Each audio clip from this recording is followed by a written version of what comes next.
Recorded by Kirsten Ferreri. The Adventures of Sherlock Holmes by Arthur Conan Doyle. Chapter 8. The Adventure of the Speckled Band.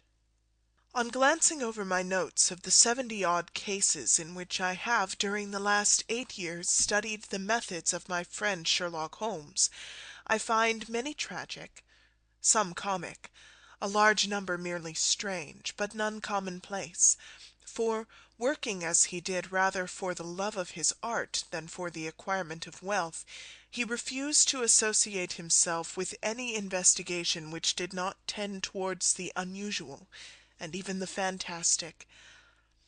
Of all these varied cases, however, I cannot recall any which presented more singular features than that which was associated with the well-known Surrey family of the Roylotts of Stoke Moran. The events in question occurred in the early days of my association with Holmes, when we were sharing rooms as bachelors in Baker Street. It is possible that I might have placed them upon record before, but a promise of secrecy was made at the time, from which I have only been free during the month by the untimely death of the lady to whom the pledge was given.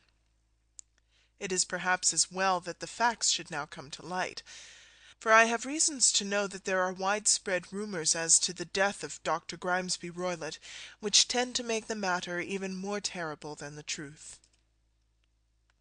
It was early in April in the year '83 that I woke one morning to find Sherlock Holmes standing, fully dressed, by the side of my bed.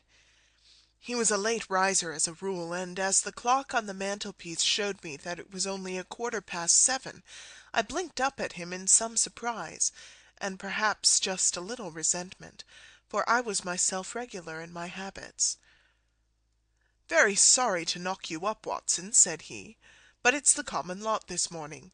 Mrs. Hudson has been knocked up. She retorted upon me, and I on you." "What is it then, a fire?" "No, a client. It seems that a young lady has arrived in a considerable state of excitement, who insists upon seeing me. She is waiting now in the sitting-room. Now, when young ladies wander about the metropolis at this hour of the morning, and knock sleepy people up out of their beds, I presume that it is something very pressing which they have to communicate. Should it prove to be an interesting case, you would, I am sure, wish to follow it from the outset. I thought at any rate that I should call you and give you the chance." "My dear fellow, I would not miss it for anything." I had no keener pleasure than in following Holmes in his professional investigations, and in admiring the rapid deductions, as swift as intuition, and yet always founded on a logical basis, with which he unravelled the problems which were submitted to him. I rapidly threw on my clothes, and was ready in a few minutes to accompany my friend down to the sitting-room. A lady dressed in black and heavily veiled, who had been sitting in the window, rose as we entered. "Good morning, madam," said Holmes cheerily. "My name is Sherlock Holmes. This is my intimate friend and associate, Dr. Watson, before whom you can speak as freely as before myself. Ha! I'm glad to see that Mrs. Hudson has had the good sense to light the fire. Pray draw up to it, and I shall order you a cup of hot coffee, for I observe that you are shivering." "It is not cold which makes me shiver," said the woman in a low voice, changing her seat as requested. "What then?" "It is fear, Mr. Holmes. It is terror." She raised her veil as she spoke, and we could see that she was indeed in a pitiable state of agitation, her face all drawn and grey, with restless frightened eyes, like those of some hunted animal. Her features and figure were those of a woman of 30, but her hair was shot with premature grey, and her expression was weary and haggard. Sherlock Holmes ran her over with one of his quick, all-comprehensive glances. "You must not fear," said he soothingly, bending forward and patting her forearm. "We shall soon set matters right, I have no doubt. You have come in by train this morning, I see." "You know me, then?" "No, but I observed the second half of a return ticket in the palm of your left glove. You must have started early, and yet you had a good drive in a dog-cart along heavy roads before you reached the station." The lady gave a violent start, and stared in bewilderment at my companion. "There is no mystery, my dear madam," said he, smiling. "The left arm of your jacket is spattered with mud in no less than 7 places. The marks are perfectly fresh. There is no vehicle save a dog-cart which throws up mud in that way, and then only when you sit on the left-hand side of the driver." "Whatever your reasons may be, you are perfectly correct," said she. "I started from home before 6, reached Leatherhead at 20 past, and came in by the first train to Waterloo. Sir, I can stand this strain no longer. I shall go mad if it continues. I have no one to turn to, none save only one who cares for me, and he, poor fellow, can be of little aid. I've heard of you, Mr. Holmes. I have heard of you from Mrs. Farintosh, whom you helped in the hour of her sore need. It was from her that I had your address. Oh, sir, do you not think that you could help me too, and at least throw a little light through the dense darkness which surrounds me? At present it is out of my power to reward you for your services, but in a month or 6 weeks I shall be married, with the control of my own income, and then at least you shall not find me ungrateful." Holmes turned to his desk, and, unlocking it, drew out a small case-book, which he consulted. "Farintosh," said he. "Ah, yes, I recall the case. It was concerned with an opal tiara. I think it was before your time, Watson. I can only say, madam, that I shall be happy to devote the same care to your case as I did to that of your friend. As to reward, my profession is its own reward, but you are at liberty to defray whatever expenses I may be put to, at the time which suits you best. And now I beg that you will lay before us everything that may help us in forming an opinion on the matter." "Alas!" replied our visitor, "the very horror of my situation lies in the fact that my fears are so vague, and my suspicions depend so entirely upon small points, which might seem trivial to another, that even he to whom of all others I have a right to look for help and advice looks upon all that I tell him about it as the fancies of a nervous woman. He does not say so, but I can read it from his soothing answers and averted eyes. But I have heard, Mr. Holmes, that you can see deeply into the manifold wickedness of the human heart. You may advise me how to walk amid the dangers which encompass me." "I am all attention, madam." "My name is Helen Stoner, and I am living with my stepfather, who is the last survivor of one of the oldest Saxon families in England, the Roylotts of Stoke Moran, on the western border of Surrey." Holmes nodded his head. "The name is familiar to me," said he. "The family was at one time the richest in England, and the estates extended over the borders into Berkshire in the north and Hampshire in the west. In the last century, however, 4 successive heirs were of a dissolute and wasteful disposition, and the family ruin was eventually completed by a gambler in the days of the Regency. Nothing was left save a few acres of ground and the 200-year-old house, which is itself crushed under a heavy mortgage. The last squire dragged out his existence there, living the horrible life of an aristocratic pauper.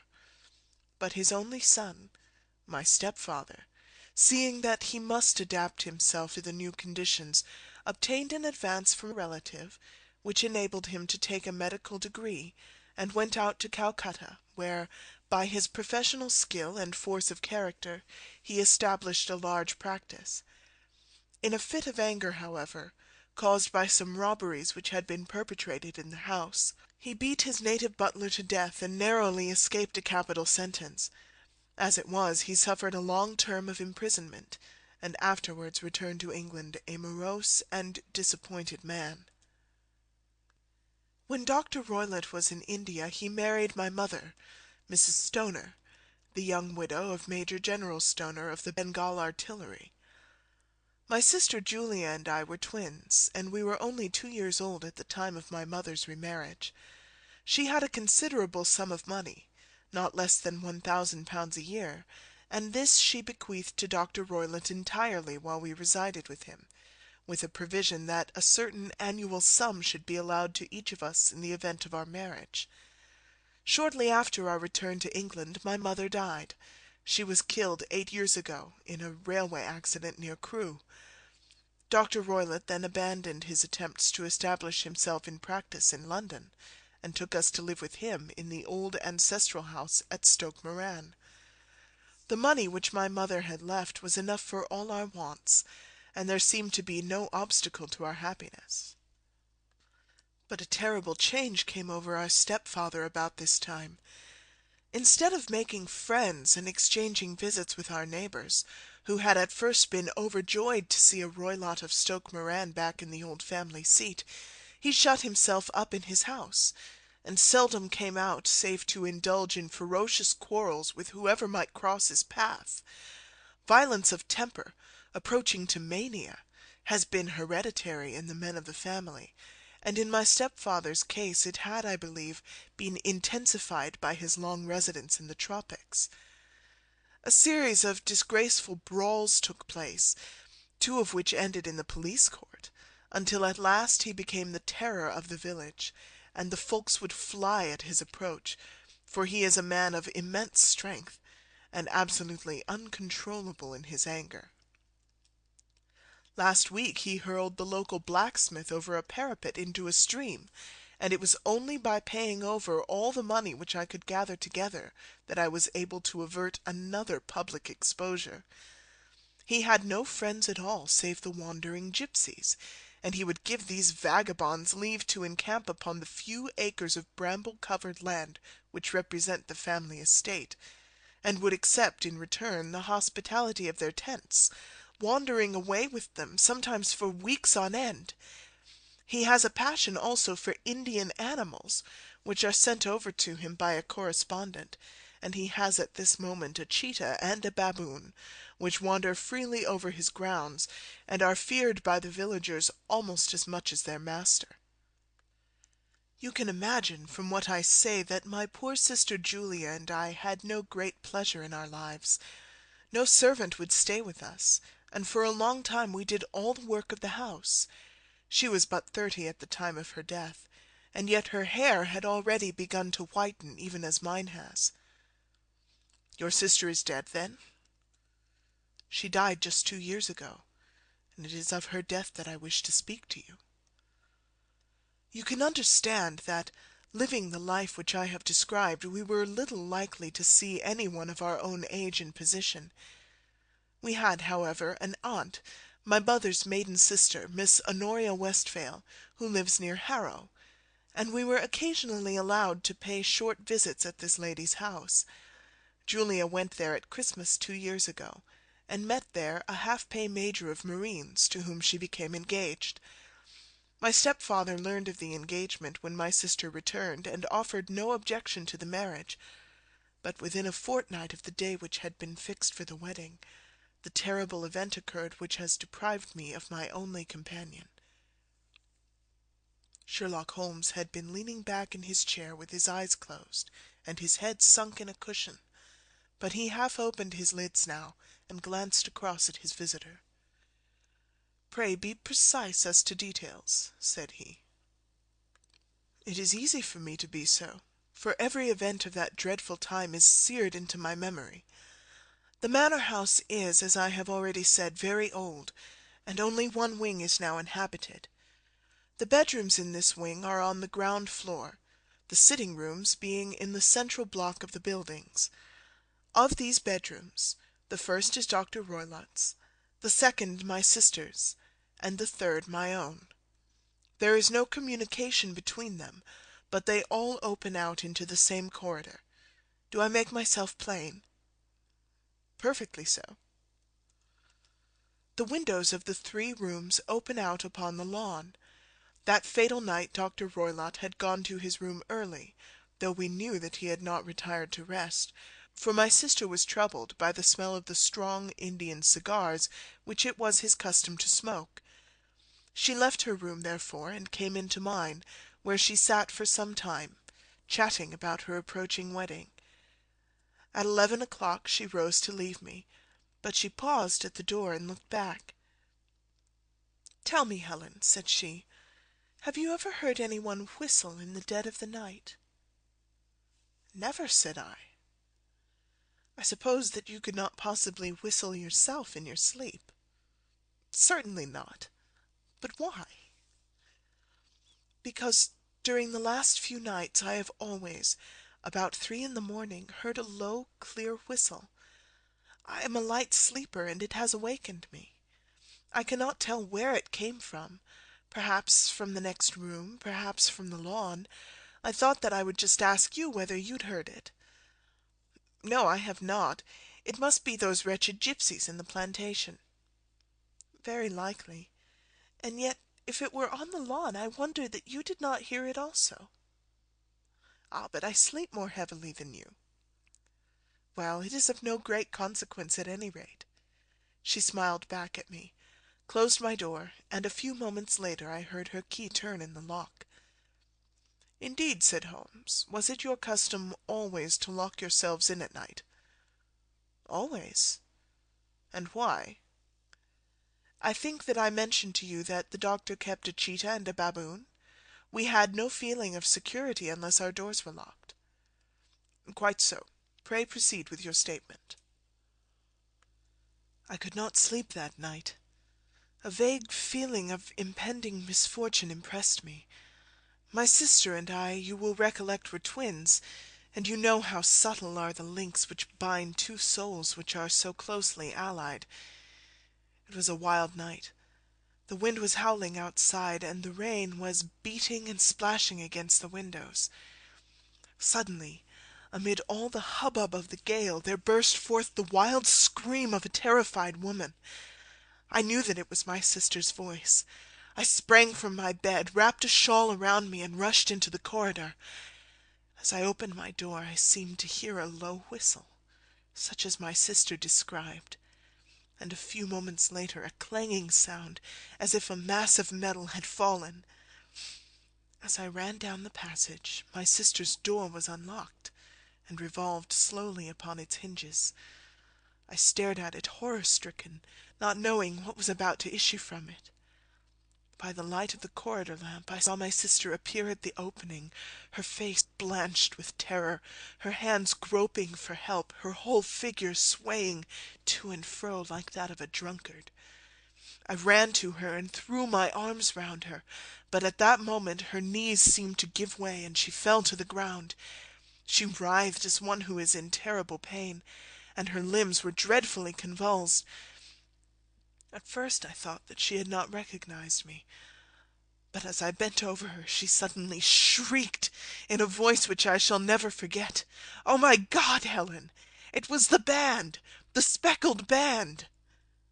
There was something else which she would fain have said, and she stabbed with her finger in the air in the direction of the doctor's room, but a fresh convulsion seized her and choked her words. I rushed out, calling loudly for my stepfather, and I met him hastening from his room in his dressing-gown.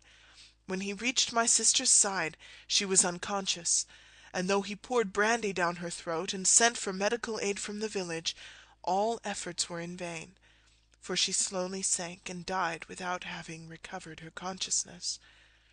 Such was the dreadful end of my beloved sister. "One moment," said Holmes. "Are you sure about this whistle and metallic sound? Could you swear to it?" "That was what the country coroner asked me at the enquiry. It is my strong impression that I heard it, and yet among the crash of the gale and the creaking of an old house I may possibly have been deceived." "Was your sister dressed?" "No, she was in her night-dress. In her right hand was found the charred stump of a match, and in her left a matchbox." "Showing that she had struck a light and looked about her when the alarm took place. That is important. And what conclusions did the coroner come to?" "He investigated the case with great care, for Dr. Roylott's conduct had long been notorious in the county, but he was unable to find any satisfactory cause of death. My evidence showed that the door had been fastened upon the inner side, and the windows were blocked by old-fashioned shutters with broad iron bars, which were secured every night. The walls were carefully sounded, and were shown to be quite solid all round, and the flooring was also thoroughly examined, with the same result. The chimney is wide, but it is barred up by 4 large staples.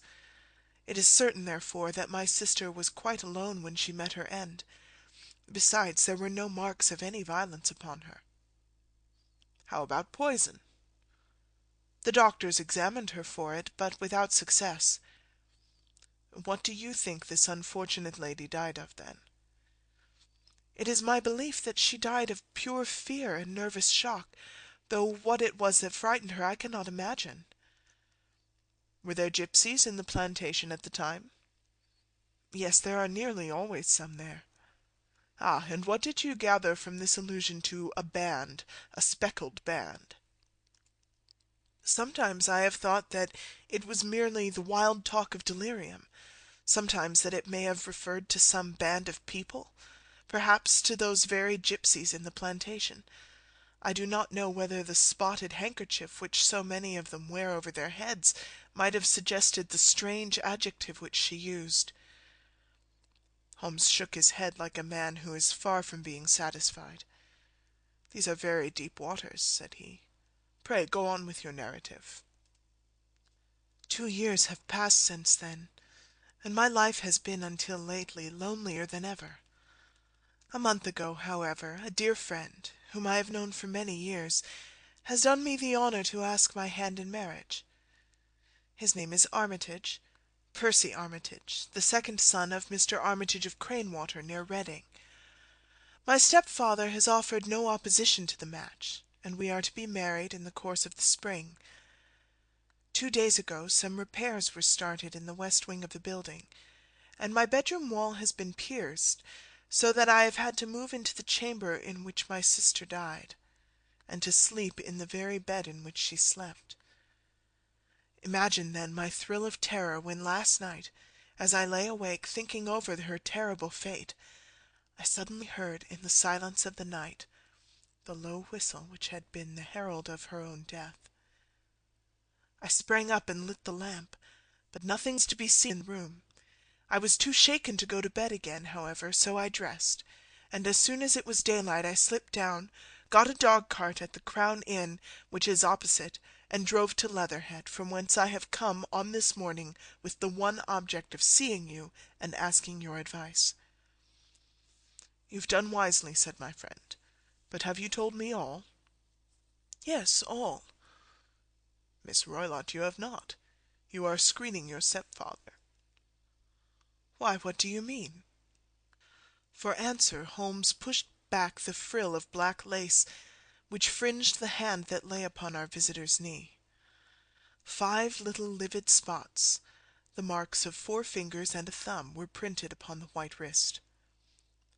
"You have been cruelly used," said Holmes. The lady coloured deeply and covered over her injured wrist.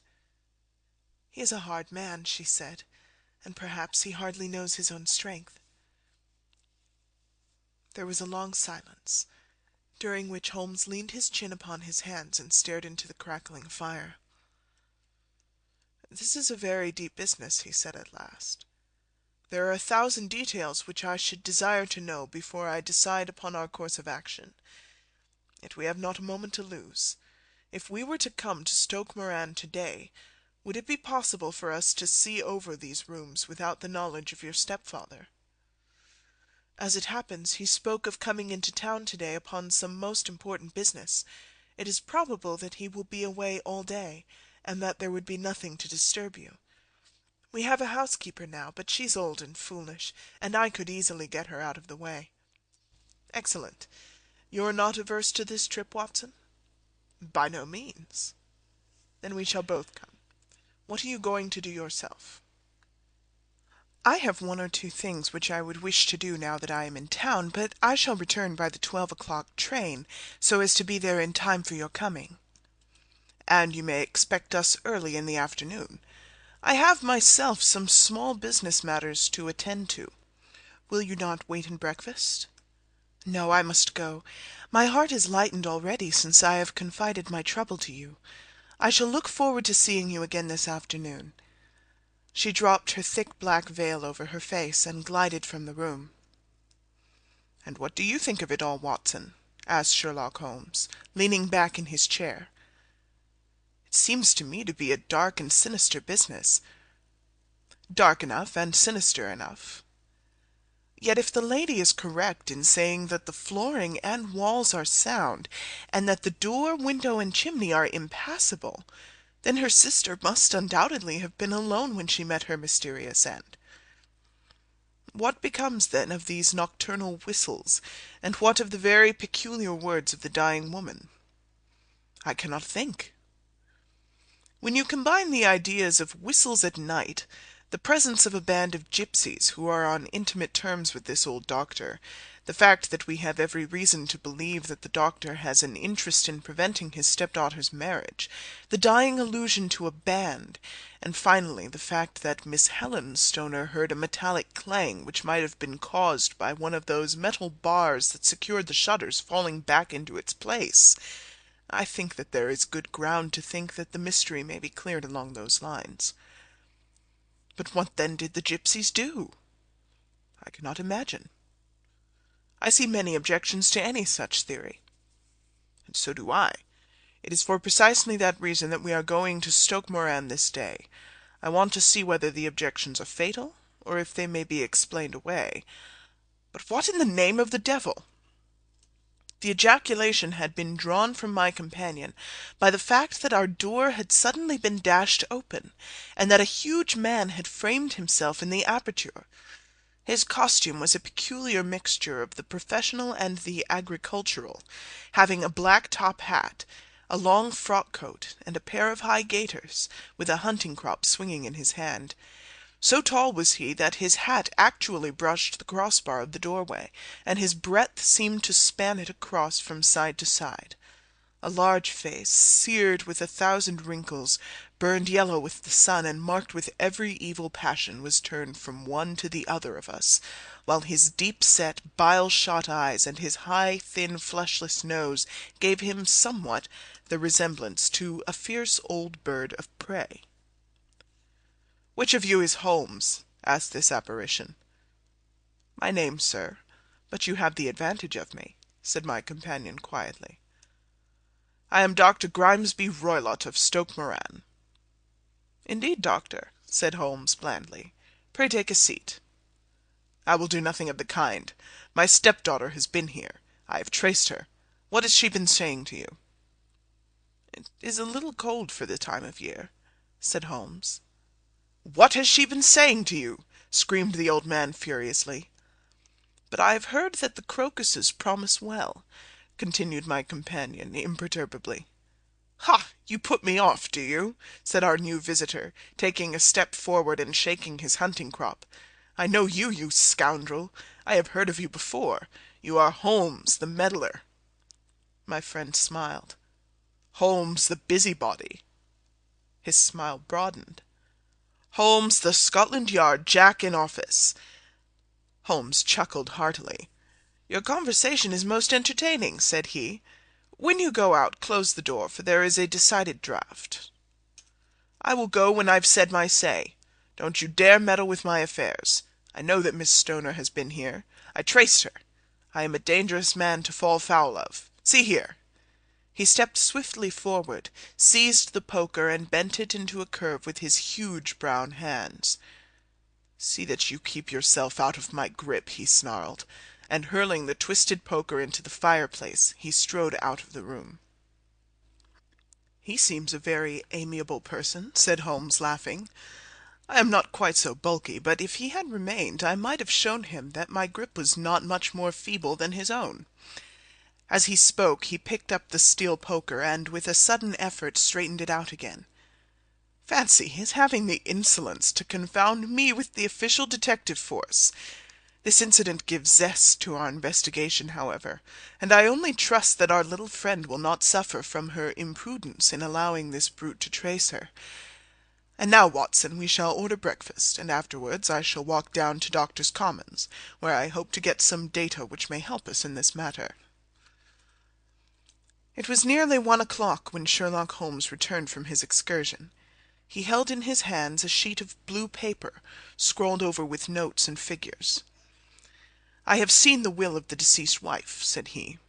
To determine its exact meaning I have been obliged to work out the present prices of the investments with which it is concerned.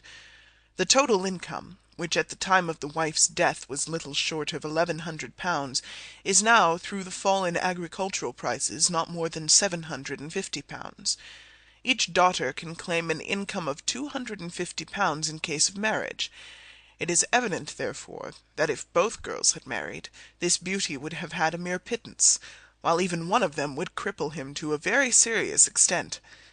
My morning's work has not been wasted, since it has proved that he has the very strongest motives for standing in the way of anything of that sort. And now, Watson, this is too serious for dawdling, especially as the old man is aware that we are interesting ourselves in his affairs. So if you are ready, we shall call a cab and drive to Waterloo. I should be very much obliged if you would slip your revolver into your pocket. An Ely's No. 2 is an excellent argument with gentlemen who can twist steel pokers into knots. That and a toothbrush are, I think, all that we need. At Waterloo we were fortunate in catching a train for Leatherhead, where we hired a trap at the station inn and drove for 4 or 5 miles through the lovely Surrey lanes. It was a perfect day, with a bright sun and a few fleecy clouds in the heavens. The trees and wayside hedges were just throwing out their first green shoots, and the air was full of the pleasant smell of the moist earth. To me, at least, there was a strange contrast between the sweet promise of the spring and this sinister quest upon which we were engaged. My companion sat in front of the trap, his arms folded, his hat pulled down over his eyes, and his chin sunk upon his breast, buried in the deepest thought. Suddenly, however, he started, tapped me on the shoulder, and pointed over the meadows. "Look there," said he. A heavily timbered park stretched up in a gentle slope, thickening into a grove at the highest point. From amid the branches there jutted out the grey gables and high-roofed tree of a very old mansion. "Stoke Moran?" said he. "Yes, sir, that be the house of Dr. Grimesby Roylott," remarked the driver. "There is some building going on there," said Holmes. "That is where we are going." "There's the village," said the driver, pointing to a cluster of roofs some distance to the left. "But if you want to get to the house, you'll find it shorter to get over this stile, and so by the footpath over the fields. There it is, where the lady is walking." "And the lady, I fancy, is Miss Stoner," observed Holmes, shading his eyes. "Yes, I think we had better do as you suggest." We got off, paid our fare, and the trap rattled back on its way to Leatherhead. "I thought it as well," said Holmes, as we climbed the stile, "that this fellow should think we had come here as architects or on some definite business. It may stop his gossip. Good afternoon, Miss Stoner. You see that we have been as good as our word." Our client of the morning had hurried forward to meet us with a face which spoke her joy. "I have been waiting so eagerly for you," she cried, shaking hands with us warmly. "All has turned out splendidly. Dr. Roylott has gone to town, and it is unlikely that he will be back before evening." "We have had the pleasure of making the doctor's acquaintance," said Holmes, and in a few words he sketched out what had occurred. Miss Stoner turned white to the lips as she listened. "Good heavens!" she cried. "He has followed me, then?" "So it appears." "He is so cunning that I never know when I'm safe from him. What will he say when he returns?" "He must guard himself, for he may find that there is someone more cunning than himself upon his track. You must lock yourself up from him tonight. If he is violent, we shall take you away to your aunt's at Harrow. Now we must make the best use of our time, so kindly take us at once to the rooms which we are to examine." The building was of grey, lichen-blotched stone, with a high central portion and 2 curving wings, like the claws of a crab, thrown out on each side. In one of those wings the windows were broken and blocked with wooden boards, while the roof was partly caved in, a picture of ruin. The central portion was in little better repair, but the right-hand block was comparatively modern, and the blinds in the windows, with the blue smoke curling up from the chimneys, showed that this was where the family resided. Some scaffolding had been erected against the end wall, and the stonework had been broken into, but there were no signs of any workmen at the moment of our visit. Holmes walked slowly up and down the ill-trimmed lawn, and examined with deep attention the outsides of the windows. "This, I take it, belongs to the room in which you used to sleep, the centre one to your sister's, and the one next to the main building to Dr. Roylott's chamber." "Exactly so, but I am now sleeping in the middle room." "Pending the alterations, as I understand. By the way, there does not seem to be any very pressing need for repairs at that end of the wall." "There were none. I believe that it was an excuse to move me from my room." "Ah, that is suggestive. Now, on the other side of this narrow wing runs the corridor from which these three rooms open. There are windows in it, of course." "Yes, but very small ones, too narrow for anyone to pass through." "As you both locked your doors at night, your rooms were unapproachable from that side. Now, would you have the kindness to go into your room and bar your shutters?" Miss Stoner did so, and Holmes, after a careful examination through the open window, endeavoured in every way to force the shutter open, but without success.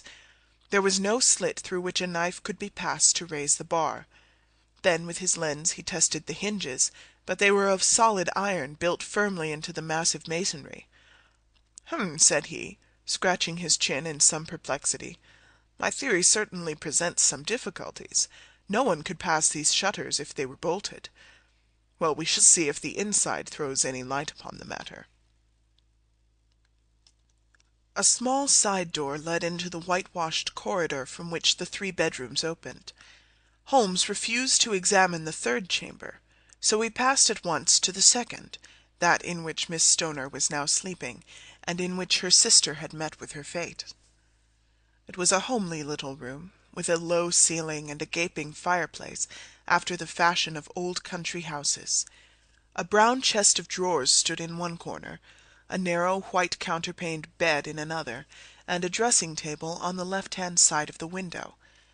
These articles, with two small wicker-work chairs, made up all the furniture in the room save for a square of Wilton carpet in the centre. The boards round and the panelling of the walls were of brown worm-eaten oak, so old and discoloured that it may have dated from the original building of the house. Holmes drew one of the chairs into a corner and sat silent, while his eyes travelled round and up and down, taking in every detail of the apartment. "Where does that bell communicate with?"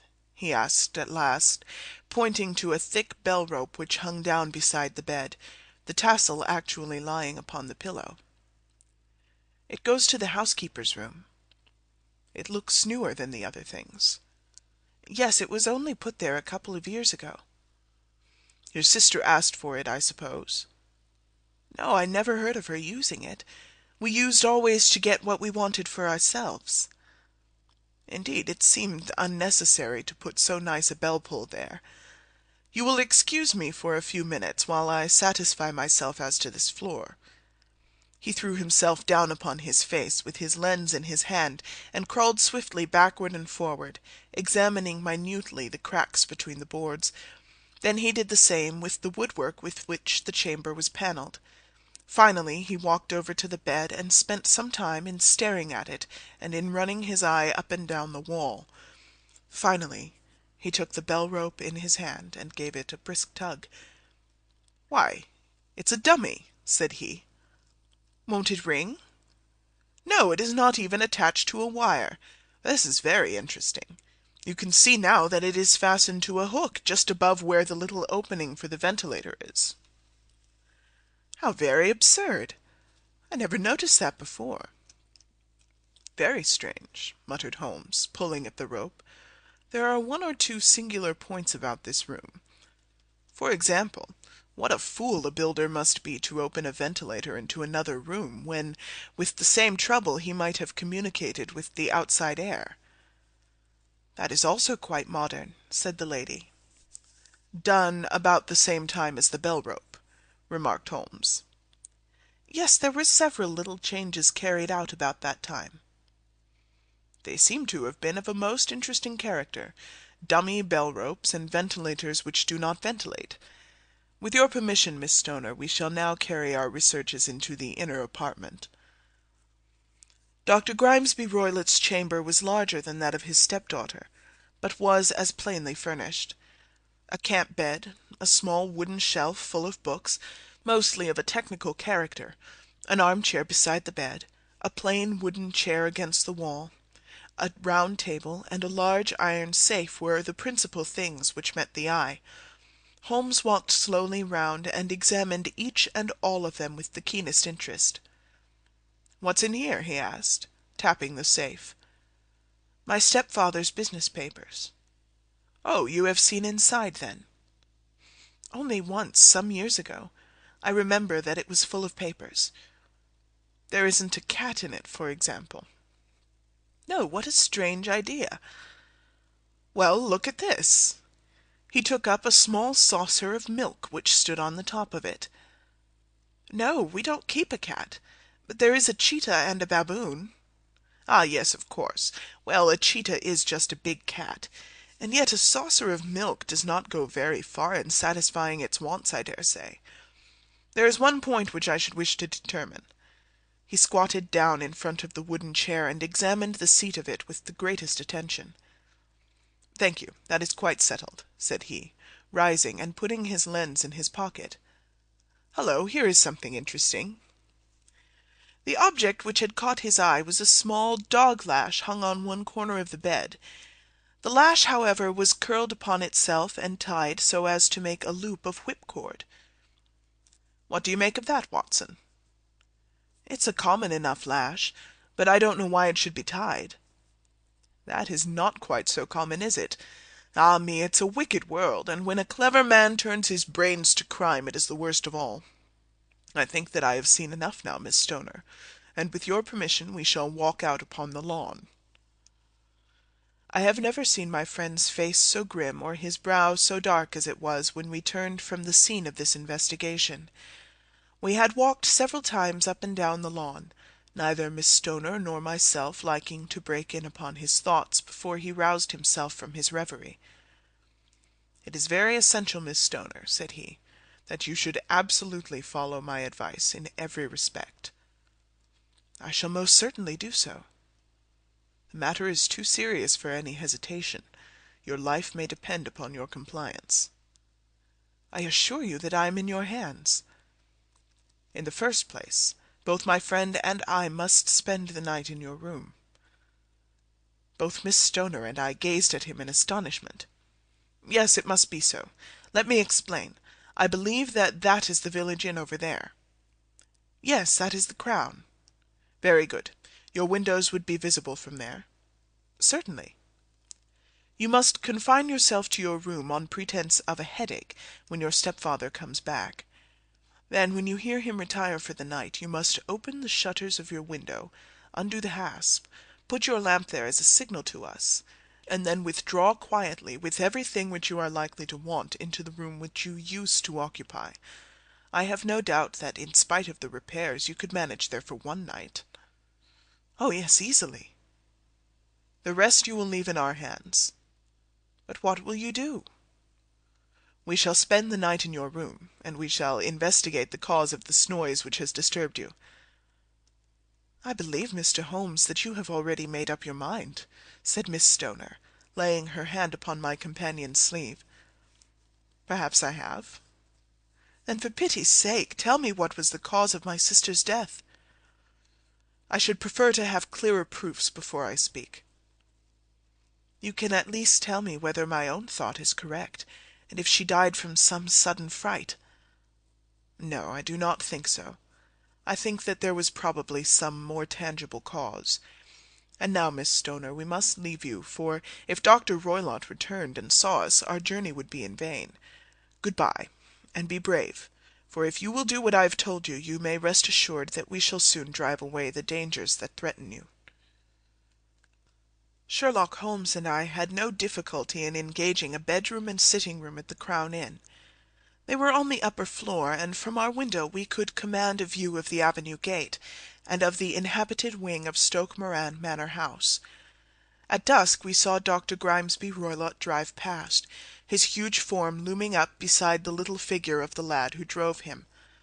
The boy had some slight difficulty in undoing the heavy iron gates, and we heard the hoarse roar of the doctor's voice, and saw the fury with which he shook his clenched fists at him. The trap drove on, and a few minutes later we saw a sudden light spring up among the trees, as the lamp was lit in one of the sitting-rooms. "Do you know, Watson," said Holmes, as we sat together in the gathering darkness, "I have really some scruples as to taking you tonight. There is a distinct element of danger." "Can I be of assistance?" "Your presence might be invaluable." "Then I shall certainly come." "It is very kind of you." "You speak of danger. You have evidently seen more in these rooms than was visible to me." "No, but I fancy that I may have deduced a little more. I imagine that you saw all that I did." "I saw nothing remarkable save the bell rope, and what purpose that could answer I confess is more than I can imagine." "You saw the ventilator too?" "Yes, but I do not think it is such a very unusual thing to have a small opening between two rooms. It was so small that a rat could hardly pass through." "I knew that we should find a ventilator before ever we came to Stoke Moran." "My dear Holmes!" "Oh, yes, I did. You remember in her statement she said that her sister could smell Dr. Roylott's cigar. Now, of course, that suggested at once that there must be a communication between the two rooms. It could only be a small one, or it would have been remarked upon at the coroner's enquiry. I deduced a ventilator." "But what harm can there be in that?" "Well, there is at least a curious coincidence of dates. A ventilator is made, a cord is hung, and a lady who sleeps in the bed dies. Does not that strike you?" "I cannot as yet see any connection." "Did you observe anything very peculiar about that bed?" "No." "It was clamped to the floor. Did you ever see a bed fastened like that before?" "I cannot say that I have." "The lady could not move her bed. It must always be in the same relative position to the ventilator and to the rope, or so we may call it, since it was clearly never meant for a bell-pull." "Holmes," I cried, "I seem to see dimly what you are hinting at. We are only just in time to prevent some subtle and horrible crime." "Subtle enough and horrible enough. When a doctor goes wrong he is the first of criminals. He has nerve and he has knowledge. Palmer and Pritchard were among the heads of their profession. This man strikes even deeper, but I think, Watson, that we shall be able to strike deeper still. But we shall have horrors enough before the night is over. For goodness' sake, let us have a quiet pipe, and turn our minds for a few hours to something more cheerful." About 9 o'clock the light among the trees was extinguished, and all was dark in the direction of the manor-house. 2 hours passed slowly away, and then suddenly, just at the stroke of 11, a single bright light shone out right in front of us. "That is our signal," said Holmes, springing to his feet. "It comes from the middle window." As we passed out he exchanged a few words with the landlord, explaining that we were going on a late visit to an acquaintance, and that it was possible that we might spend the night there. A moment later we were out on the dark road, a chill wind blowing in our faces, and one yellow light twinkling in front of us through the gloom to guide us on our sombre errand. There was little difficulty in entering the grounds, for unrepaired breaches gaped in the old park wall. Making our way among the trees, we reached the lawn, crossed it, and were about to enter through the window, when out from a clump of laurel bushes there darted what seemed to be a hideous and distorted child, who threw itself upon the grass with writhing limbs, and then ran swiftly across the lawn into the darkness. "My God!" I whispered. "Did you see it?" Holmes was for the moment as startled as I. His hand closed like a vice upon my wrist in his agitation. Then he broke into a low laugh, and put his lips to my ear. "It is a nice household," he murmured. "That is the baboon." I had forgotten the strange pets which the doctor affected. There was a cheetah too. Perhaps we might find it upon our shoulders at any moment. I confess that I felt easier in my mind when, after following Holmes's example and slipping off my shoes, I found myself inside the bedroom. My companion noiselessly closed the shutters, moved the lamp onto the table, and cast his eyes round the room. All was as we had seen it in the daytime. Then, creeping up to me and making a trumpet of his hand, he whispered into my ear again so gently that it was all that I could do to distinguish the words, "The least sound would be fatal to our plans." I nodded to show that I had heard. "We must sit without light. He would see it through the ventilator."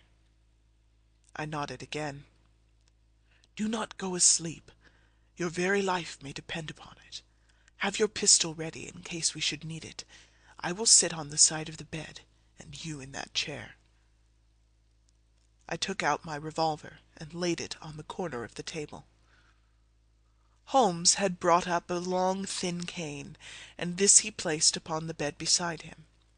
By it he laid the box of matches and the stump of a candle. Then he turned down the lamp, and we were left in darkness. How shall I ever forget that dreadful vigil? I could not hear a sound, not even the drawing of a breath, and yet I knew that my companion sat open-eyed within a few feet of me, in the same state of nervous tension in which I was myself. The shutters cut off the least ray of light, and we waited in absolute darkness. From outside came the occasional cry of a night bird, and once at our very window a long-drawn cat-like whine, which told us that the cheetah was indeed at liberty. Far away we could hear the deep tones of the parish clock, which boomed out every quarter of an hour. How long they seemed, those quarters! 12 struck, and 1, and 2, and 3, and still we sat waiting silently for whatever might befall. Suddenly there was the momentary gleam of a light up in the direction of the ventilator, which vanished immediately, but was succeeded by a strong smell of burning oil and heated metal. Someone in the next room had lit a dark lantern. I heard a gentle sound of movement, and then all was silent once more, though the smell grew stronger.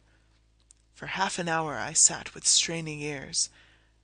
Then suddenly another sound became audible, a very gentle, soothing sound, like that of a small jet of steam escaping continually from a kettle.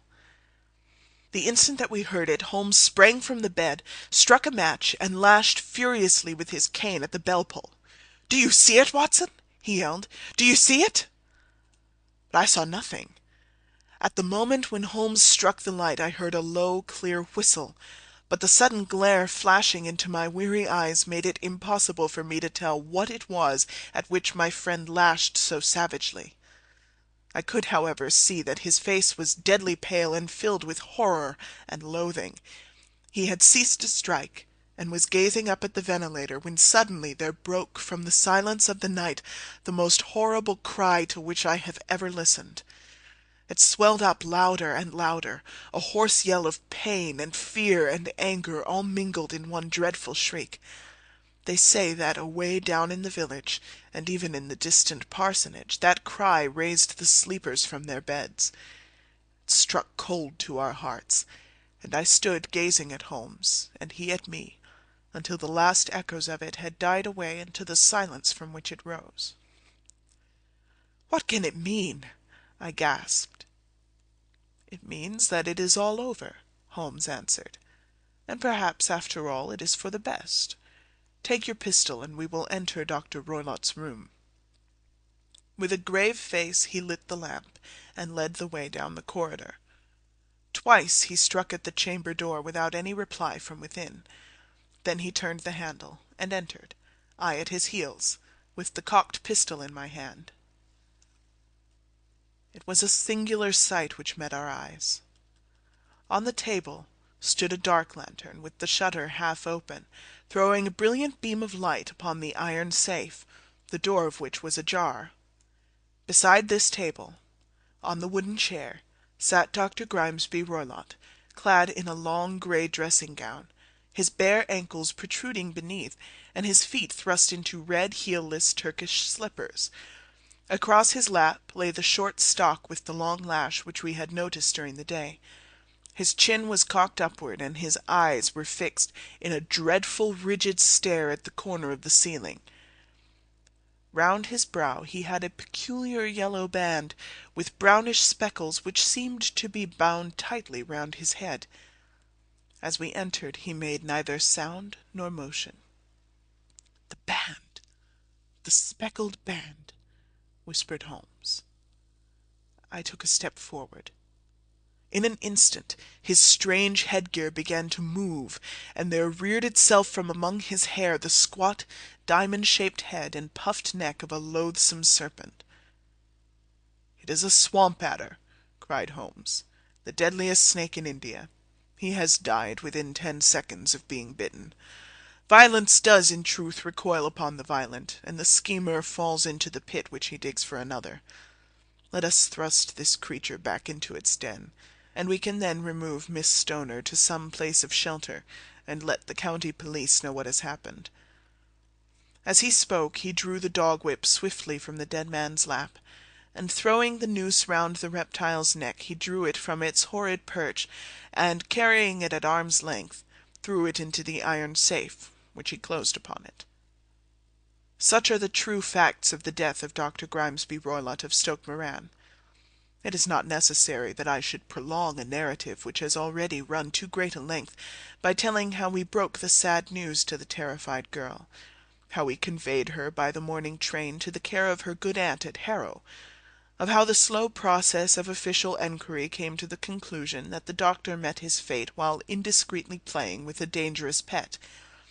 The little which I had yet to learn of the case was told me by Sherlock Holmes as we travelled back the next day. "I had," said he, "come to an entirely erroneous conclusion, which shows, my dear Watson, how dangerous it always is to reason from insufficient data. The presence of the gipsies, and the use of the word band, which was used by the poor girl no doubt to explain the appearance which she had caught a hurried glimpse of by the light of her match, were sufficient to put me upon an entirely wrong scent. I can only claim the merit that I instantly reconsidered my position, when, however, it became clear to me that whatever danger threatened an occupant of the room could not come either from the window or the door. My attention was speedily drawn, as I have already remarked to you, to this ventilator, and to the bell-rope which hung down to the bed. The discovery that this was a dummy, and that the bed was clamped to the floor, instantly gave rise to the suspicion that the rope was there as a bridge for something passing through the hole and coming to the bed. The idea of a snake instantly occurred to me, and when I coupled it with my knowledge that the doctor was furnished with a supply of creatures from India, I felt that I was probably on the right track. The idea of using a form of poison which could not possibly be discovered by any chemical test was just such a one as would occur to a clever and ruthless man who had had an Eastern training. The rapidity with which such a poison would take effect would also, from his point of view, be an advantage. It would be a sharp-eyed coroner indeed who could distinguish the 2 little dark punctures which would show where the poison fangs had done their work. Then I thought of the whistle. Of course he must recall the snake before the morning light revealed it to the victim. He had trained it, probably by use of the milk which we saw, to return to him when summoned. He would put it through this ventilator at the hour that he thought best, with the certainty that it would crawl down the rope and land on the bed. It might or might not bite the occupant. Perhaps she might escape every night for a week, but sooner or later she must fall a victim. I had come to these conclusions before I had ever entered his room. An inspection of his chair showed me that he had been in the habit of standing on it, which of course would be necessary in order that he should reach the ventilator. The sight of the safe, the saucer of milk, and the loop of whipcord were enough to finally dispel any doubts which may have remained. The metallic clang heard by Miss Stoner was obviously caused by her stepfather hastily closing the door of his safe upon its terrible occupant. Having once made up my mind, you know the steps which I took in order to put the matter to the proof. I heard the creature hiss, as I have no doubt that you did also, and I instantly lit the light and attacked it, with the result of driving it through the ventilator, and also with the result of causing it to turn upon its master at the other side.